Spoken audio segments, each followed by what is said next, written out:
Ó, eu mesmo, eu tenho, tipo assim, a vida virtual, ela. Meu pai, minha mãe, sempre, muitas vezes, muitos amigos falam que não tem pai e mãe no Facebook ou em outras redes sociais, porque não quer que o pai e a mãe vejam o que posta e tudo.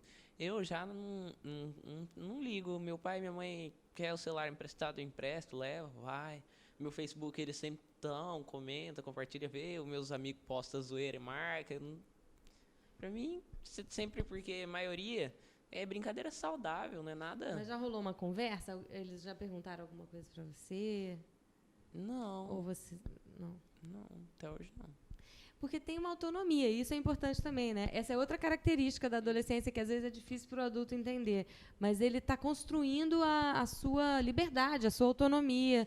E é impossível controlar tudo que a moçada faz, né? Assim, eu acho que a gente não. Então, o que o Unicef diz na campanha Internet Sem Vacilo, por exemplo, a mensagem não é para ter controle, assim, porque é impossível você controlar tudo que o adolescente está acionando, tudo que ele diz, vai lá e vê o que ele conversou no WhatsApp com um amigo, assim. Essa é uma postura que pode até desrespeitar, né, a sua liberdade, a sua privacidade, assim. Mas é importante ter confiança para conversar sobre o que rola. E mesmo que o adulto não tenha a habilidade de lidar com a internet, ele precisa conversar sobre aquilo. E o adolescente se sentir à vontade para discutir o que ele sente na vida online e na vida offline. Mas vocês se sentem à vontade para discutir o que sentem com algum adulto? Tem alguém assim que seja de mais confiança que você ficaria à vontade para. Eu queria complementar, assim, de repente.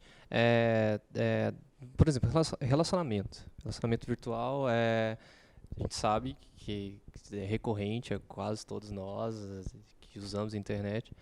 Vocês falam do relacionamento virtual, assim como vocês falam de relacionamento, por exemplo, presencial com seus pais, né? Ou com os amigos ou alguém de confiança. Raramente, né? Dá pra conversar, porque é muito mais fácil você conversar com um amigo do que com o seu próprio pai, né? Porque o amigo talvez entenda mais do que seus pais. Só que o certo mesmo é você falar com seus pais, porque eles já viveram e podem te aconselhar, né? Só que às vezes não é isso que Não é uma acontece. questão de ser certo e errado. É legal você ter um amigo também, uma amiga, sei lá, alguém de confiança para discutir certos assuntos. O importante é você saber que pode contar com a pessoa, né? Se tem e esse diálogo ele não vai começar do zero, assim, né? Então tem isso que é difícil às vezes para os pais entenderem, assim, mas tem se o diálogo acontece, se a conversa acontece sobre vários outros assuntos, o adolescente vai se sentir mais à vontade quando ele tem algum sentimento que causou, ou se ele sofreu alguma ameaça, se ele se sentiu sozinho, se ele se sentiu solitário, se ele se sentiu deprimido por determinado motivo ou por alguma situação que aconteceu, ele vai se sentir mais à vontade para se abrir.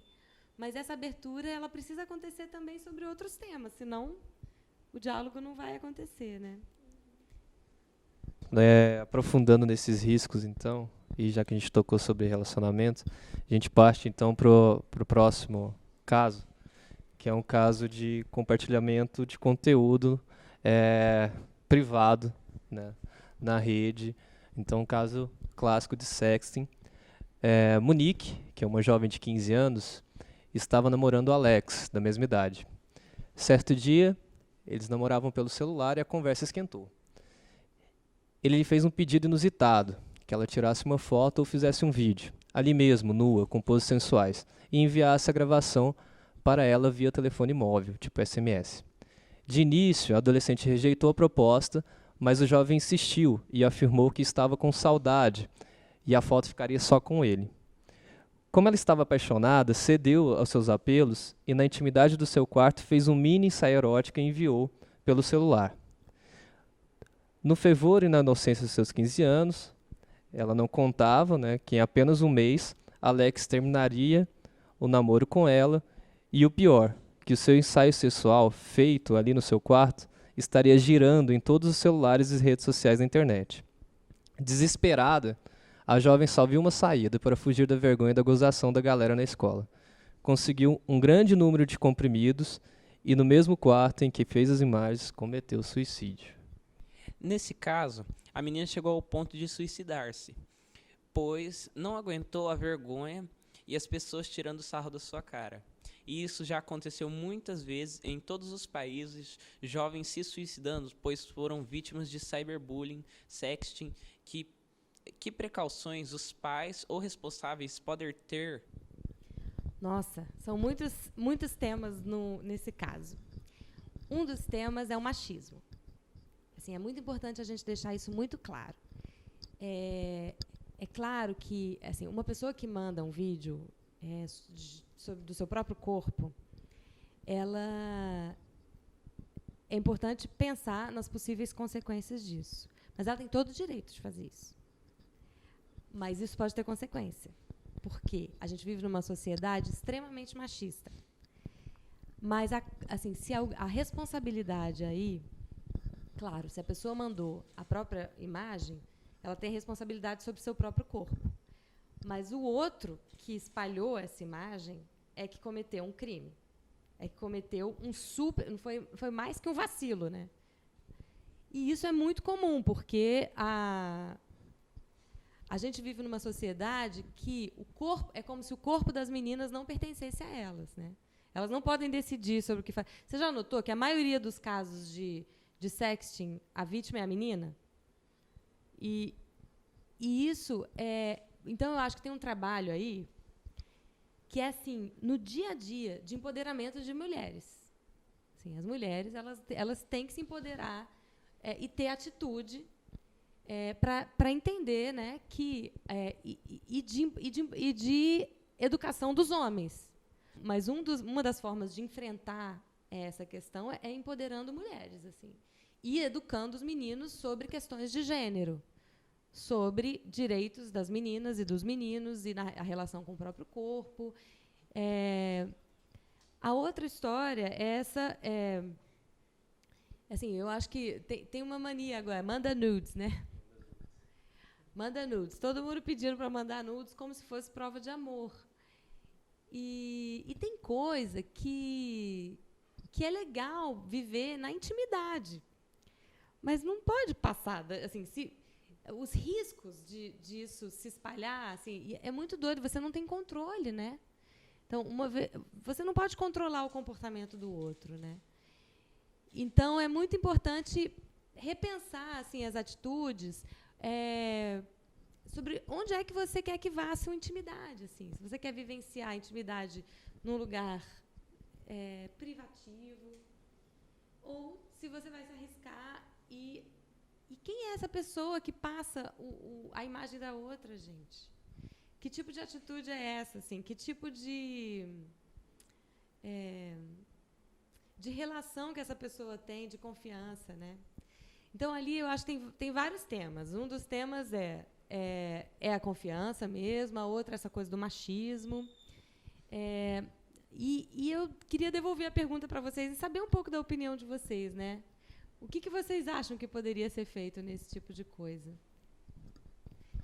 Ao receber ou mandar um nude? Eu acho que, para começar, um jovem, muitas vezes, que sempre tem nos casos, eles são levados pela emoção de estar namorando ou algo do tipo.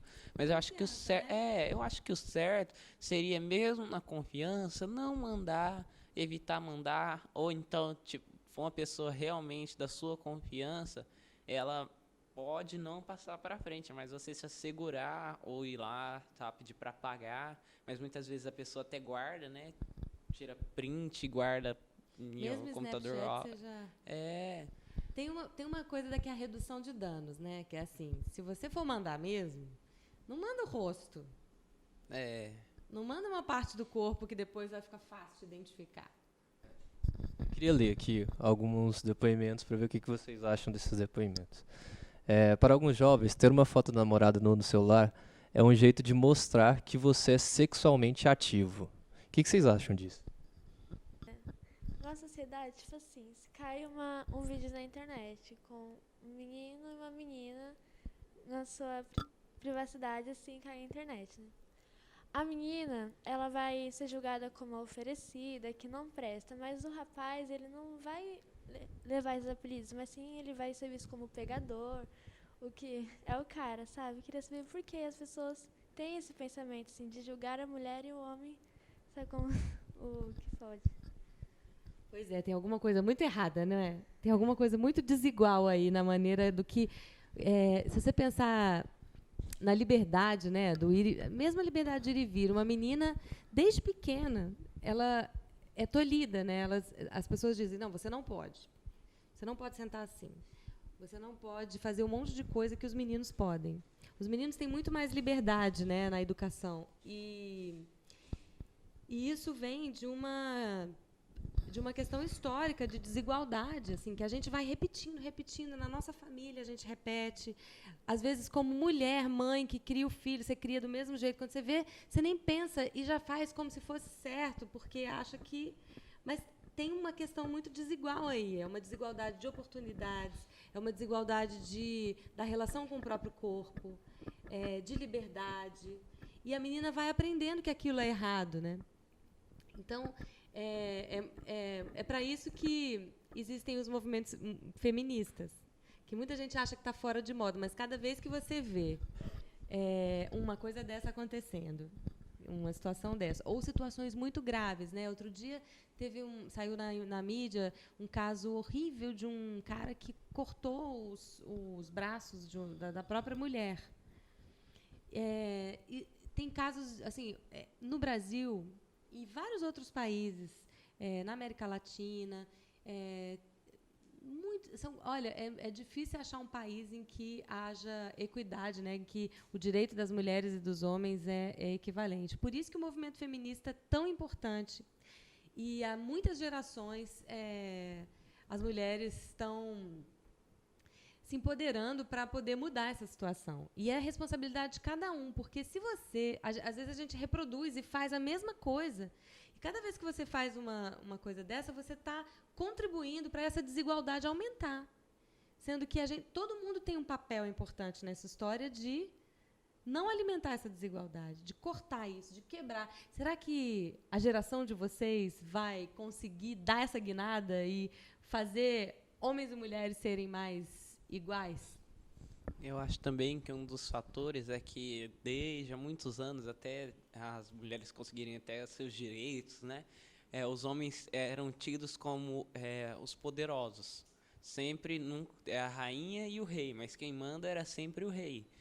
Então, sempre, mesmo depois que acabou isso, a mulher sempre ficou, dizem que ela sempre foi submissa. Então, é esse momento que as pessoas querem proteger as meninas. Não faz isso, não senta daquele jeito, porque já pensa que sempre vai vir um homem para mandar nela. Essa é a maioria do pensamento, não digo de todos, porque nós já estamos chegando em quase um outro século, né? Então, pode mudar isso. Acho que está mais que na hora de mudar, né?